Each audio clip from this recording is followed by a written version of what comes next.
vehicle. We've selected a 2020 Yukon Denali with 12,400 miles on it. 22-inch rims, rollout running board, 6.2 engine.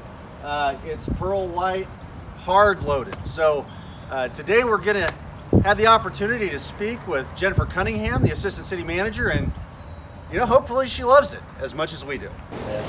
Hey Jennifer, thanks for joining us today on Around the Block. Absolutely. We have our vehicle out here. It's a 20 Denali. So we're going to go on out there and then we're going to just drive around and ask some questions. That's okay. Sounds great. Awesome.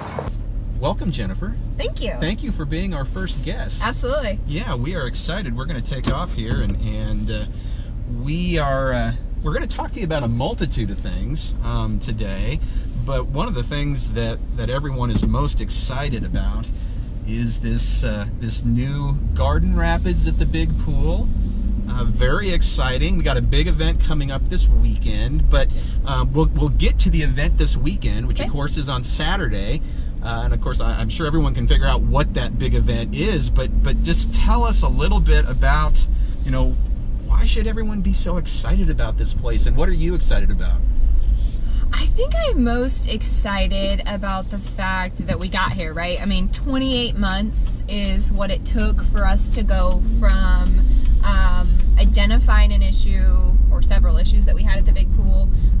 We kind of started community engagement shortly thereafter identifying the problem. And 28 months later, we have a $14 million water park. Wow. I think that is something that we should all be proud of. It took a lot. It took a lot of commissioners to buy into the process. It took a lot of community members the ability to really think outside the box and for them to embrace the fact that something wasn't always going to be the same, that we were going to have to make some hard choices, and those hard choices would turn into something great. And they sort of had to trust that the city of Garden City would have their best interest at heart, and that we would deliver on the project that we promised them, and also not raise their taxes because of that project, and not and not ask for buku bucks in order to make it happen. And I think we delivered on all of those things. So I think there's a lot of things other than just the fact that we've added a huge asset to our region, and a way to bring more people in, but also an affordable place for people to take their kids. I'm super proud of it. I'm super proud of everyone who's had a part of it, and I'm just really excited for everybody to get to enjoy it. I think the community should be excited because the fly time slides are some of the first ones that are being done in the United States, along with the stand-up slide, which was something that the company decided to give to us because they liked our project so much.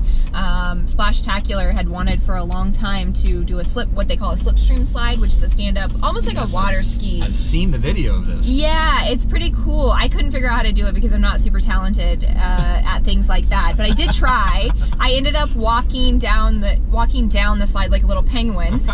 That has me really nervous, okay? Yeah, but I didn't fall, at least. I mean, I didn't fall, so it was okay. But they gave us that. They gave us not only the slide, but the entire construction of it, everything that we needed in order to make it work. And I think that just goes to show how good our project and our project planning was. We have a high dive, which we haven't had for a long time. We have those starting blocks for the competition swimmers are beautiful. Yes, we haven't seen had them. anything like that for ages. I think the contractors, McCowan Gordon and Confluence, the design team and Water Technologies, I think they just knocked it out of the park with this project, and I'm super proud of I'm just super proud of it. I watched that video of the stand-up slide and I was just like, I would be afraid that I would be the one who would immediately slip and fall on my backside and somehow get wedged in there because it's not very wide. Yeah. And that I'm just afraid that would happen to me. It's actually wider than you would think, and it's wider than it feels when you're looking at it from a video. It's much wider standing up inside there. And I've seen a lot of people make it work and do it well. I'm just not one of those people, unfortunately. They did get me to do the fly time on Saturday. Okay. And I thought I was going to die. I stood at the top of the slide and asked about 1,400 questions about what would happen to me if I did all sorts of different things. But I made it. I survived, and I didn't like belly flop or anything like that. And there's video to prove it. And how high did you fly? You know, I don't know. I'd have to go back and watch the video. I would say maybe 6 feet, 7 feet in the air. Okay. Which is really high when you're there. It is really high. When you're there. Yeah, when you're there. It doesn't look that high. It doesn't. I was super jealous of the city manager. He was able to fly off of that fly time, and he flew Nice. to past the 5th starting block. It was impressive. I was like, whoa. Yeah, so he definitely got more air than I did. Okay. So we look at this, and it is, kudos to you guys, because it is an amazing project, and it really does look like it's going to be a tremendous asset for the community. You mentioned 2 specific things that I wanted to touch on. One is rates, and the second is the actual event on Saturday. Okay. Tell us what we need to know about the event on Saturday, kind of what are the logistics of that event, and then talk about the affordability component, because I think that's such a huge piece of this public asset that we've got. Yeah. So the event on Saturday is the grand opening, and from 12 to 2 it is free to get in. Now we do have an 1,800 person capacity, and if we get to that, it'll be sort of like they did during COVID events where it's one in, one out. And so they have all sorts of stuff planned. They have prizes, they have giveaways, they have a hamburger feed. They have Aaron Stewart and his team on the Parks and Rec department have gone all out. They have all the stops prepared to really show everybody a fantastic time during that 2 hours. After that 2 hours, it will resume to our normal rates, our normal, kind of a normal day, as you can say, but it still will be the first day that we're open.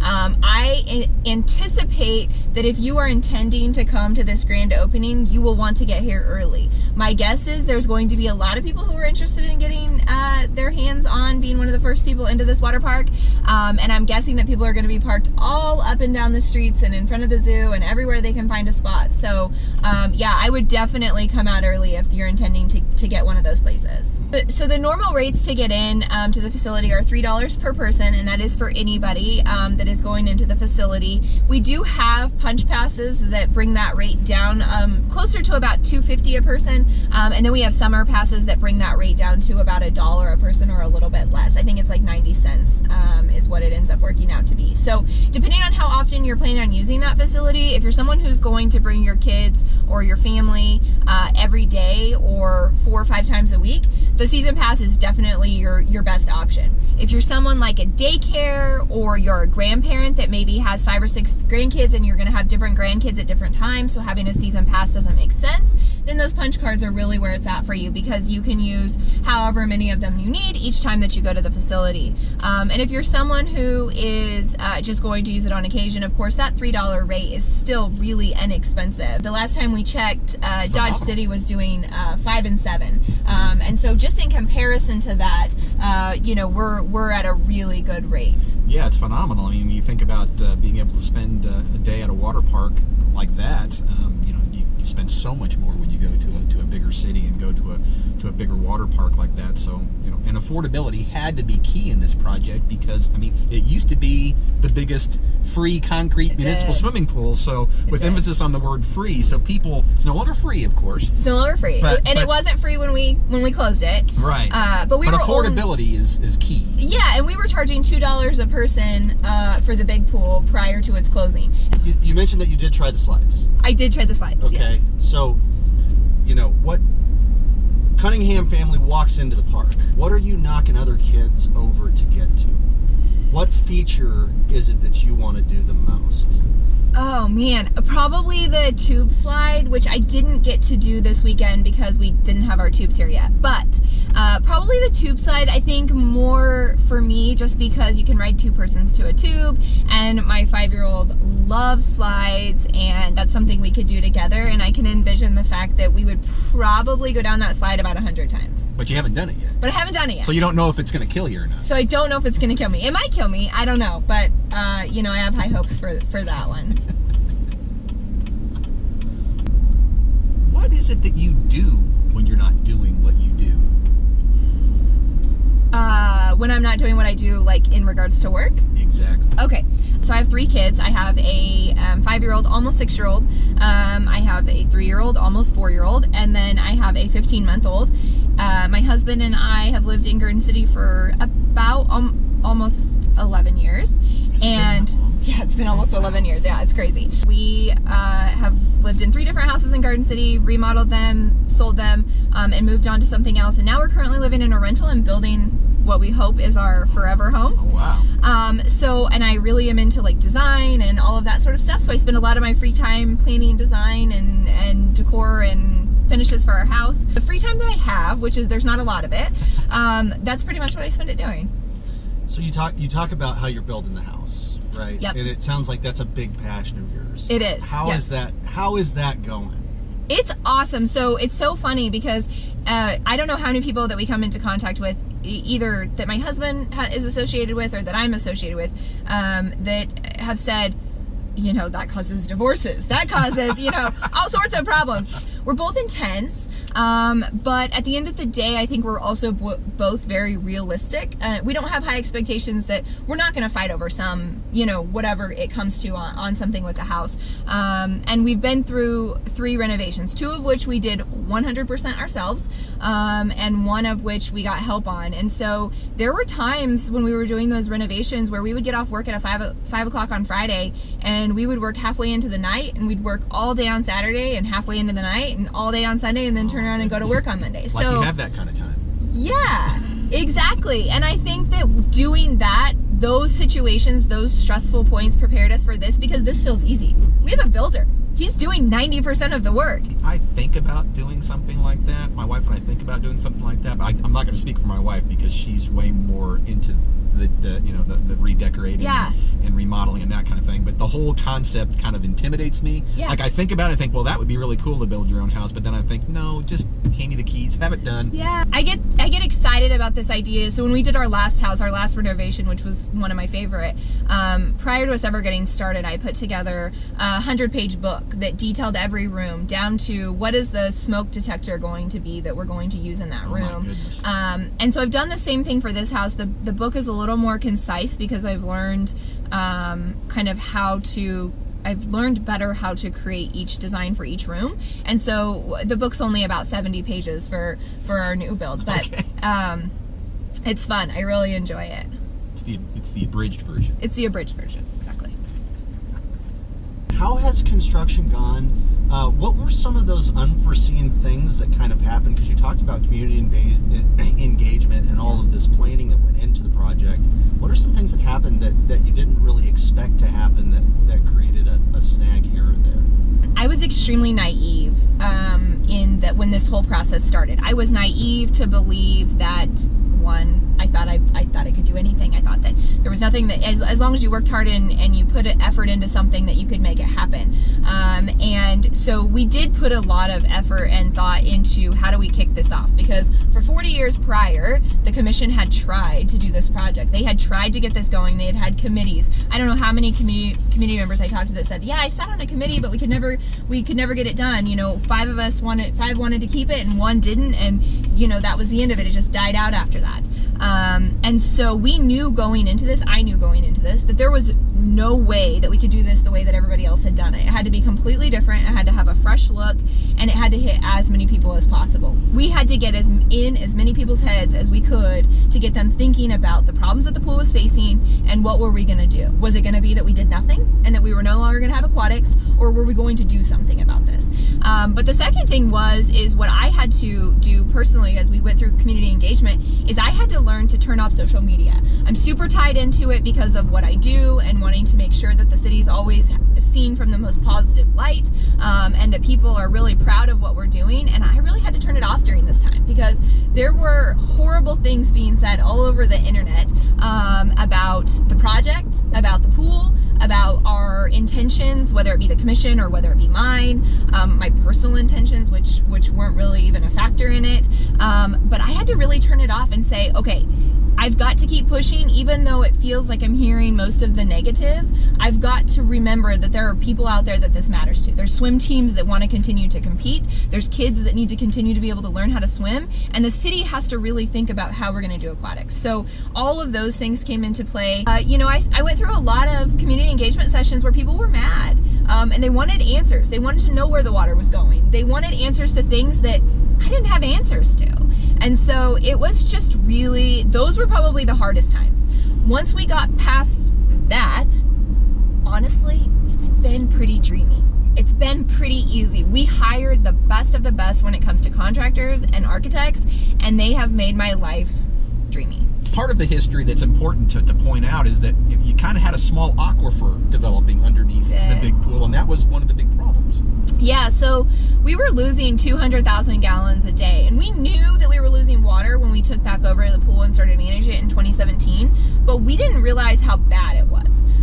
And part of that was, and for those that drove around and never saw the water loss, that was because we had a pipe that came out of the bathhouse and into the pool, and it slowly or quickly, in my opinion, pumped water into the facility all day long. So 24 hours a day, we were constantly pumping water into this pool because we were constantly losing water.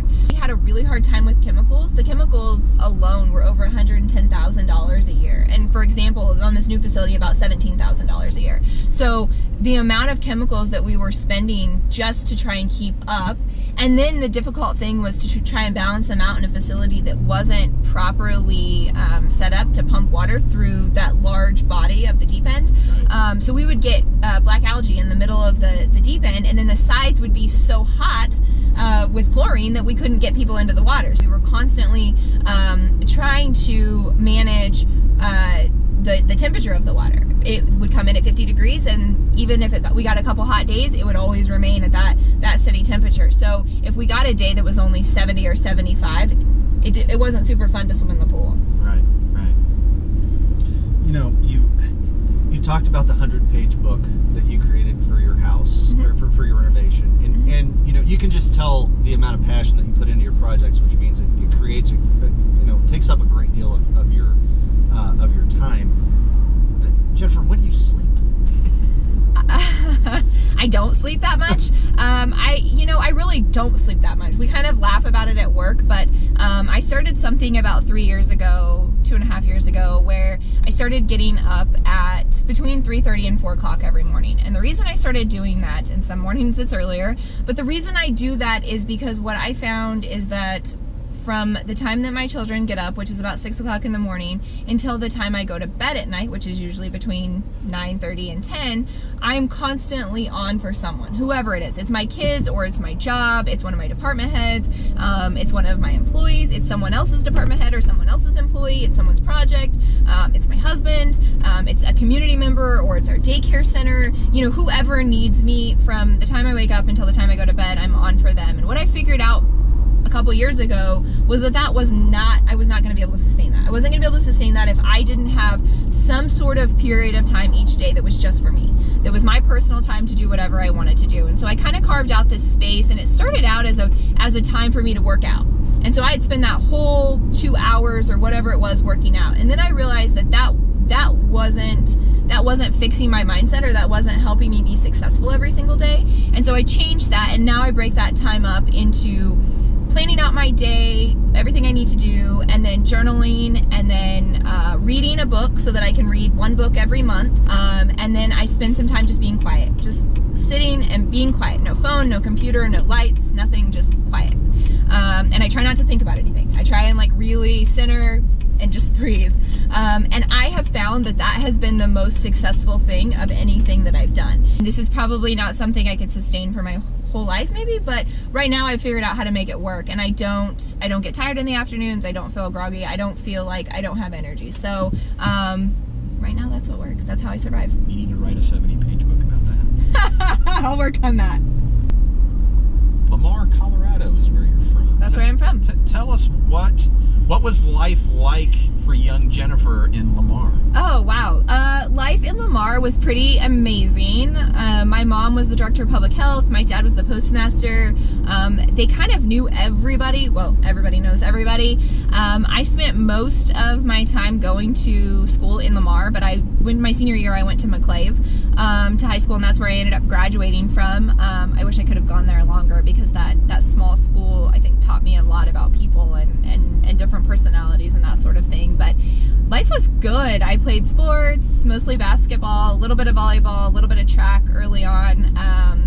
I think I didn't necessarily embrace the small community. I can remember coming over to Garden City when I was really young, because you guys had the first Walmart. It was really close to where we lived, so we would come over here to go to Walmart, which is so funny.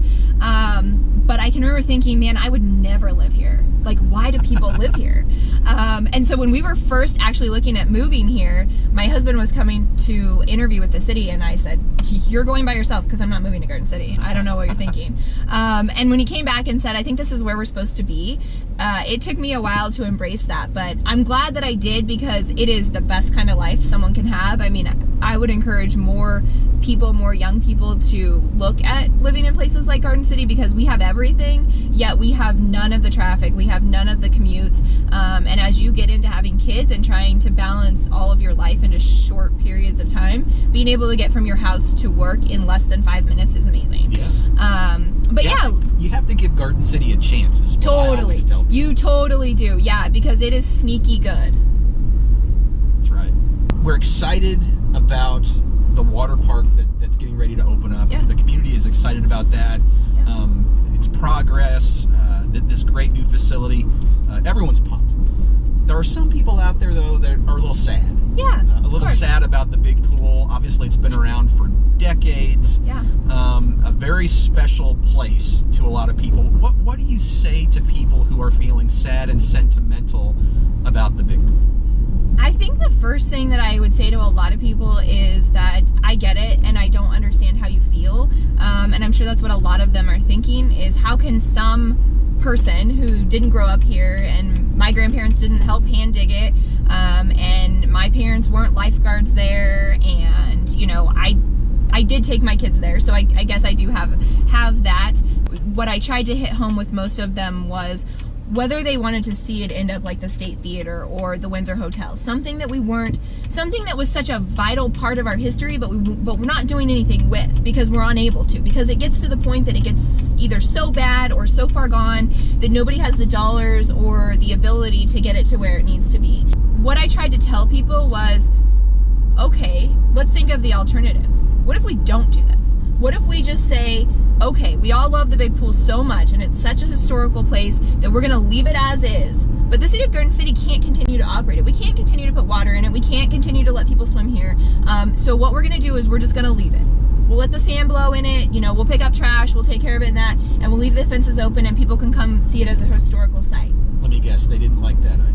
No, they don't like that idea, because now we've taken away one of the only fun summer activities for kids in Garden City. And so I think the conversation really had to come down to it's not, you can have your cake and eat it too. We couldn't fix the big pool.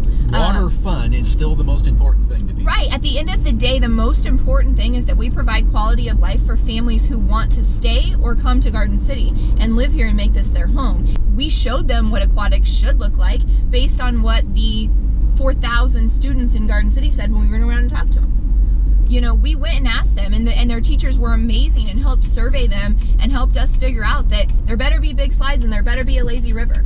And those sorts of things helped us figure out what is going to make the best aquatic park. We will never forget what the big pool was, but that doesn't mean that we don't adapt it into something better when the time comes. There are going to be new great memories. You want to know what the next great memory is going to be?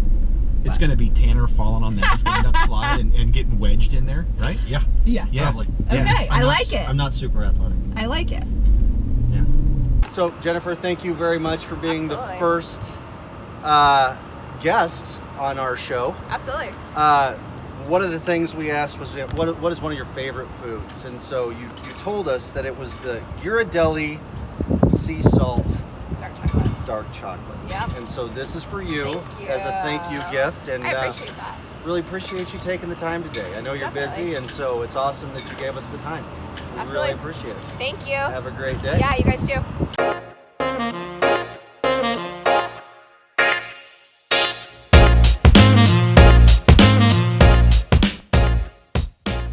Meet Western Motor. We've been family owned and operated for 80 years, which means we know a thing or two about getting you into the perfect new or pre-owned vehicle. And if it ever needs service, our team of certified technicians are here. Shop our inventory at westernmotor.com.